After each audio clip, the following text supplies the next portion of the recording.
Hey everyone, finish watching the next episode of Super Samurai the Bullzord. Serrator sends out a new monster, Crustor, to spy on a boy whose family are the guardians of the Bullzord. The boy, Cody, brings Jaden a disc that could potentially control the Bullzord. Mentor G tells everyone that the Bullzord was deemed too dangerous and locked away.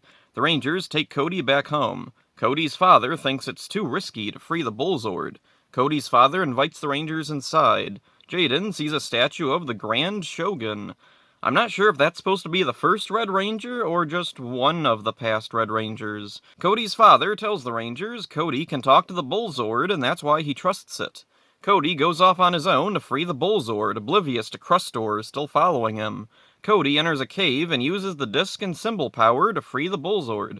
Back at his house, his father sees the Zord rise out of a mountain. Cody tries to control the Bullzord, but it runs off, taking Cody with it. Crustor summons Moogers and tries to take the Zord himself. The Rangers summon their own Zords and chase after the Bullzord.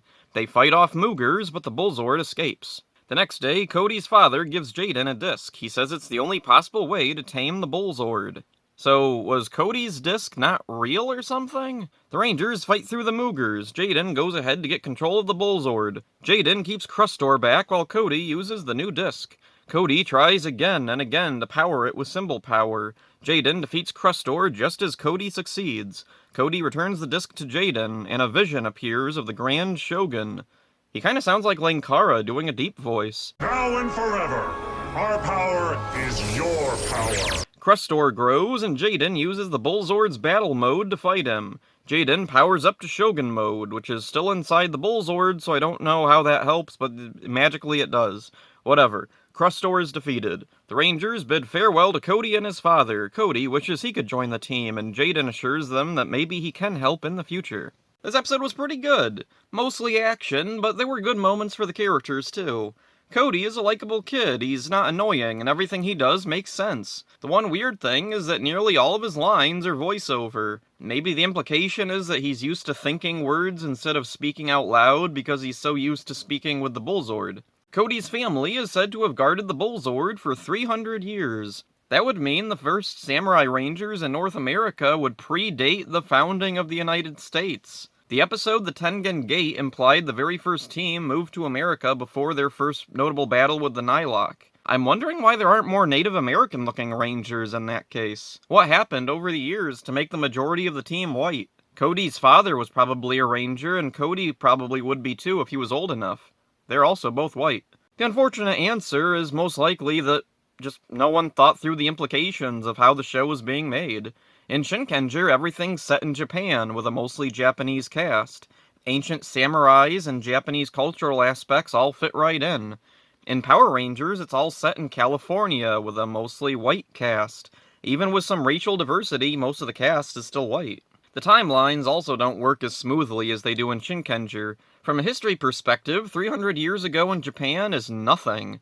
300 years ago in California is almost prehistoric from a US perspective. I live in New York. There's a sizable Native American population here, and we learned extremely briefly some indigenous history.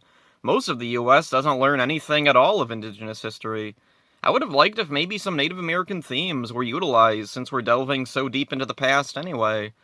Then again, I'm not sure I trust Saban or Nickelodeon-era Power Rangers to handle the subject maturely or respectably. The Grand Shogun looks cool, and his armor serves as a power-up for Jaden. At least it would be a power-up if Jaden actually utilized it. I don't know why Samurai wasted time making new power-up modes just to have the Rangers not use them outside standing in the Megazord.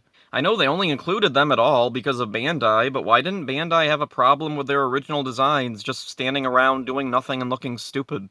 The Grand Shogun was voiced by Jim McLarty, who previously voiced Broodwing in SPD. The voice he gives Grand Shogun sounds like Linkara when he does a deep voice. Linkara, at the time, was very well known in the Power Rangers fandom, and even by Saban, as he was a member of Power Force, a fan collective that would be given info or merchandise to promote. Maybe Jim McLarty watched History of Power Rangers. Crustor is a perfectly competent monster of the day, but not terribly interesting. He's got a memorable look, but that's about it. He serves his purpose. Crustor was voiced by Stephen Brunton, who previously voiced a couple forgettable monsters in the Disney era, and would go on to voice one more forgettable monster in Ninja Steel. The plot of this episode closely adapts to Shinkenger episodes. A lot of slower emotional moments are cut in favor of keeping focus on the action. I get it, but losing the emotional moments leaves Power Rangers feeling a bit emptier than its counterpart in this case. The Shinkenger episodes reveal Fuwa Juzo, Decker's counterpart, to still be alive. Maybe that should have been kept over here. That might have been enough to vary up the action. Another decent but unimpressive episode. So that's it for this one. Hope you enjoyed it. See ya. It's me, the Lightbringer.